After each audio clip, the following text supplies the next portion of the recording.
ನಮಸ್ಕಾರ. ಉತ್ತರ ಕರ್ನಾಟಕ ನ್ಯೂಸ್ಗೆ ಸ್ವಾಗತ. ನಾನು ಪ್ರಿಯಾಂಕಾ ಶ್ರೀಗುರು. ಕಳೆದ 24 ಗಂಟೆಯಲ್ಲಿ ಕರ್ನಾಟಕದಲ್ಲಿ ಏನಾಯಿತು?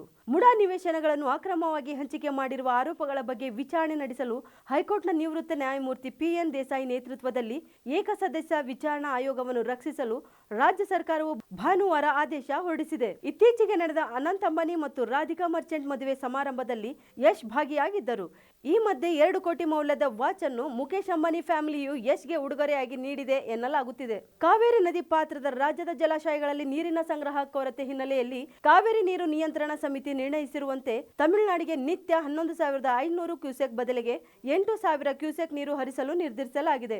SC, SP, TSP ಕಾಯ್ದೆ ನಿಯಮಗಳಡಿಯೇ ಪರಿಶಿಷ್ಟರ ಬದುಕಿಗೆ ಗ್ಯಾರಂಟಿ ಸೌಲಭ್ಯಗಳನ್ನು ನೀಡಲಾಗಿದೆಯೇ ಹೊರತು ಎಲ್ಲೂ ಕಾಯ್ದೆಗಳನ್ನು ಸರ್ಕಾರ ಉಲ್ಲಂಘಿಸಿಲ್ಲ ಎಂದು ಸಮಾಜ ಕಲ್ಯಾಣ ಸಚಿವ ಡಾಕ್ಟರ್ HC ಮಹದೇವಪ್ಪ ಹೇಳಿದ್ದಾರೆ. ಬೆಂಗಳೂರಿನ ಮಕ್ಕಳಲ್ಲಿ ಡೆಂಗು ಜ್ವರದ ಜೊತೆ ಜಾಂಡೀಸ್, ಕಾಮಲೆ ಕಾಟ ಶುರುವಾಗಿದೆ. ವೈದ್ಯರು ಪೋಷಕರಿಗೆ ಮಕ್ಕಳ ಆರೋಗ್ಯ ಬಗ್ಗೆ ಕೊಂಚ ಎಚ್ಚರಿಕೆ ವಹಿಸುವಂತೆ ಸಲಹೆ ನೀಡಿದ್ದಾರೆ. ನಿರಂತರ ಸುದ್ದಿಗಾಗಿ ನೋಡ್ತಾ ಇರಿ ಉತ್ತರ ಕರ್ನಾಟಕ ಸುದ್ದಿವಾಹಿನಿ.